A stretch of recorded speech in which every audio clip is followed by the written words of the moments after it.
from a distributor's viewpoint, what are the best practices that they should be taking to say, hey, you know what, this doesn't look right to me. What actions should a distributor be taking when they see something that doesn't look proper? Yeah, I see the hands. How many are manufacturers and how many are manufacturers in the room? And distributors?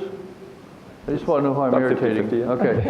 Yeah. So the other thing that we've done is we had to educate our people on why we were making them lose money or not be able to play sometimes. Mm-hmm. And so that's a big deal in any organization. And if you want to protect yourself, you're going to have to do that. You're going to have to set the policy, and you're going to have to, the policy is going to have to be clear. You're going to have, first of all, your folks need to know why you're doing it.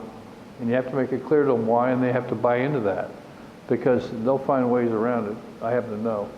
But the other thing is that you need to enforce it, and you need to, if somebody makes a mistake, you have to deal with it. I'm not talking about an iron hand, but they need to understand what kind of risks they're putting forward for the company, for the customer. I mean, think about the customer. If the customer gets in a situation where they have a product and there's a fault or an issue, what does that do to your customer? So it's you just have to take it on as something important. And then the next piece is spending time and energy to try to educate your customer, because you're going to lose business to folks that are selling faulty product or gray market product, whatever. If your customer doesn't understand that if they're buying that product, they have a lot of liability too. And it seems like a simple thing, and by the way, this doesn't seem like a real exciting subject. I was thinking about that. But if you think about the implications of not addressing it, it's significant, and so it needs to be addressed. Yeah, and if I can just I was going to bring that up, Ian, real quick, because John hit on a really good point, which was, we could sell a product that could kill somebody, and I feel bad about it. I'm sure everybody feels bad about that. On top of that, we have legal counsel here. There's legal liability too, and Ian, explain what the situation is. Yeah, so there's certainly a lot of liability, and I think one thing that the distributors in particular should be aware of is that actual knowledge is not a requirement to be liable. So if it's reasonable to suspect that it was counterfeit, you can still be on the hook for a ton of consequences. And so being aware of what counterfeit product is, looking for a deal that's too good to be true is really important. In the United States, there's both federal and state legislation and statutes that determine consequences, and they have concurrent jurisdictions, so you can be on the hook for both the federal consequences and the state consequences. That includes fines, attorney's fees, prison time. So it's a significant amount of liability across the board if you found in violation of one of these laws. So as a distributor, you're training your employees to whatever, you're using the EPIC modules and you're learning electrical products.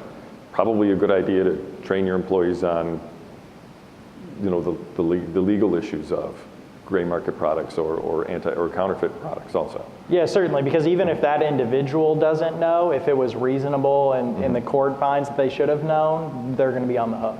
That's all it takes is an amount of reasonability, not so much an intent. Yeah. It's interesting. Okay, so John Allen is here. If you pass down the thing really quick. John Allen is here. John basically tests products before they hit the market. And so he's going to kind of explain what he does, what he sees, how to know. Did you just break it? You can break it. Easy. Okay, good. So yeah, John, go ahead. Tell us, what you do and what you see and some of the dangers that are out there. So there is, UL does a huge amount of work, as Tracy indicated, regarding counterfeit and part of that IP, and I got a resource slide here, but what I wanted to show you is, and this is not just UL, this could be any NRTL, Intertech, the CSA mark, QPS mark, MET mark, whatnot. They all have basically 4 elements to a legitimate mark. Number 1 being the trademark, their trademark with the registered R there. A lot of times you'll see that missing. The word listed is always there, unless it's refurbished, and we'll talk about that in a minute, because UL does have a refurbished program and rebuild program. And then third is the product identity What is the product? Is it a circuit breaker? Is it a power supply? Is it a control panel? And then the fourth item is a bunch of hash marks, but it's a control number that UL issues to the manufacturer to be put on the label. So how to identify and counterfeiting? UL, of course, is protecting public safety. When there is a counterfeit product and it still has a UL label on it, that's double counterfeit, if you will. So, you know, one of the four items, if they're missing, that's suspect. References to UL without the mark, we see a lot. You won't have the UL mark, but on the package or in the manual, it'll say UL tested or UL approved is a really good word that the word approved is not used by anybody in our industry that does compliance. It's used by counterfeiters. UL approved without the mark, or even the mark, and maybe the UL letters are not staggered like they should be in the registered mark. They're next to each other. That happens a lot. Tracy has indicated the counterfeiters are getting better. There is holographic labels. UL does issue for certain product categories and certain geographical areas where they're manufactured, requires holographic labels. You'll see, you might have seen over the past couple of years, all your Christmas string lights now have holographic labels for all of the counterfeiting that goes on. Our office is right next to O'Hare, excuse me, and every Christmas there are truckloads of product being destroyed that have UL marks on them because they are found counterfeit. Resources, I can certainly pass out the deck or email them to you, but the IP Crime Investigator College Tracy was talking about, UL and Interpol and manufacturers have set that up. UL has a whole section of their website dedicated to anti-counterfeiting, education. They do a lot of work with border control. There's an anti-counterfeiting trade agreement actually through our U.S. Trade Representative Office.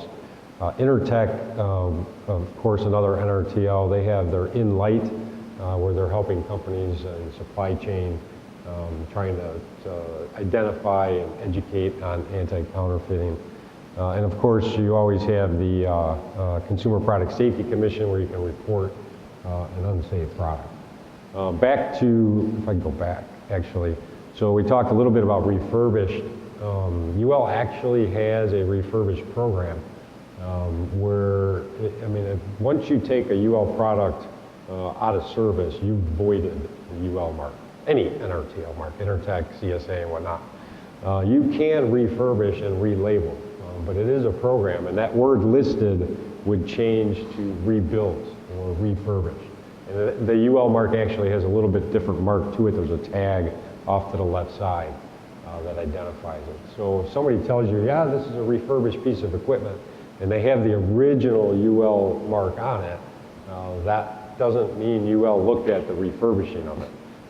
And there are all kinds of life safety issues with counterfeiting and refurbishing. Change of materials, does the product test and pass all the tests after it's been refurbished? What kind of agents and cleaning agents did they use? Chemical compatibility, all different kinds of aspects from a life safety standpoint. I think a part of this is not just educating ourselves to see packaging products, items that are out there that may not be labeled correctly, but educating our customers, because like it or not, they're still buying this stuff. And like it or not, they're probably buying this stuff because it's really inexpensive, it's probably available fairly quickly, and it's really inexpensive. And so we have to figure out a way that we're telling our customers throughout the entire supply chain, hey, you know what? You really shouldn't. Let's be reputable. So what recommendations do we have to try and work together on making sure that we have an educated consumer? Anybody? So I would say that most manufacturers on their websites have information on counterfeiting and how to identify counterfeits, how to report counterfeits, or any type of suspect product. So I would encourage, obviously the distributors as well as the their customers to utilize the information that's on these websites and to make sure if there's anything that's suspicious that they come back and report it. We just had an interesting case which gets into the refurbished and reconditioned piece this was actually a system design person who was installing some of the multi-case circuit breakers, was doing an upgrade to a church here in the United States, and was doing, he had an electrical contractor come and do the install. Well, we had 4 of our multi-case circuit breakers, Schneider Electric or Square D multi-case circuit breakers, but they were all 4 supposed to be the same, supposed to be new, but they all 4 they had differences and looked different. Well, luckily they reported it back through our sales organization, and we were able to investigate it, and we're still kind of investigating it. But what we saw was just old breakers. We're talking 20-year-old circuit breakers that had no telling what they'd been through before they made it to that church. And we saw some that had been relabeled. And we're kind of working now the legal issue. They all had the UL mark, not the one you described with the refurbished terminology on it. But they're selling these old breakers potentially as new, and they've been reconditioned, they've been opened.